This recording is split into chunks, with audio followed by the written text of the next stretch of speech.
let's make some really fun flowers. We're gonna need a drawing board underneath our paper today because we're going to use permanent markers to start out with. We are going to start by making a circle. Your circle doesn't have to be perfect. You're gonna try your very best. I'm switching my colors and I'm going to make some petals. So I'm starting from my circle, going up and back down, up and back down. I'll do this all the way around my flower.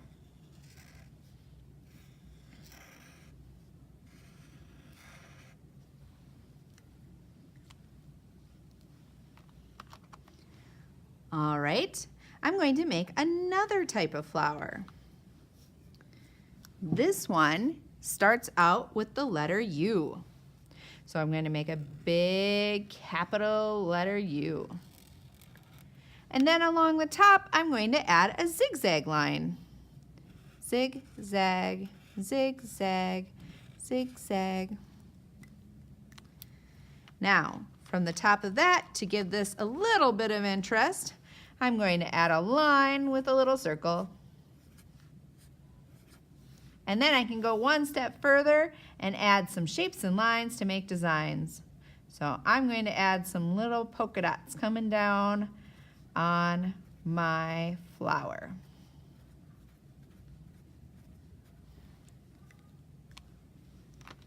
All right, let's make another type of flower. This one, I'm going to start with an oval. See how the oval is laying down? Now, I'm going to connect the oval underneath it with a big capital letter U. On the top, I think for this flower, I'm going to add a swirl. That ends up looking kind of like a rose. But you know what? There's different ways to add this flower. Let's get a new color. I'm going to do that same thing. Start with a nice big oval, the capital U. And we're going to put a sunshine in here.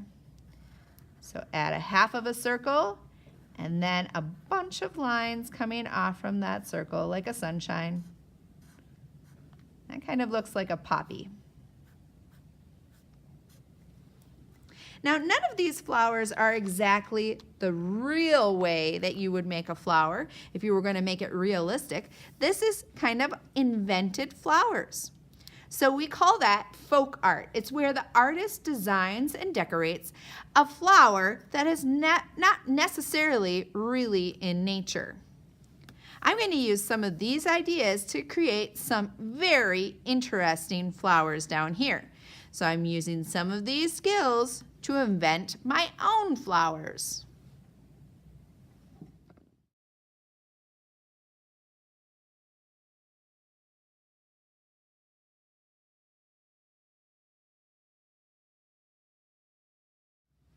Now we have some beautiful drawings and some details inside.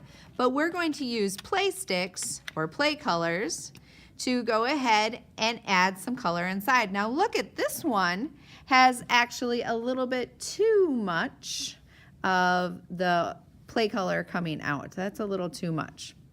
So I'm going to put some down because we do not need that much on there. That's gonna end up ruining it. So we want to be careful of that.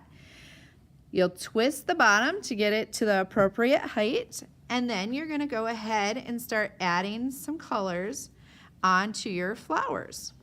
Now here's the deal. It's okay if you go outside of the lines today because we will eventually be cutting these out.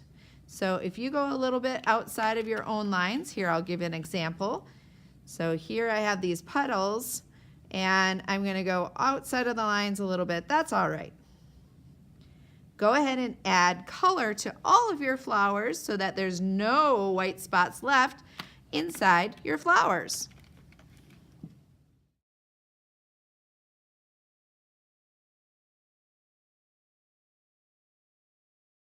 There we go. We have our flowers done and they are ready to cut out and add onto our final piece of artwork.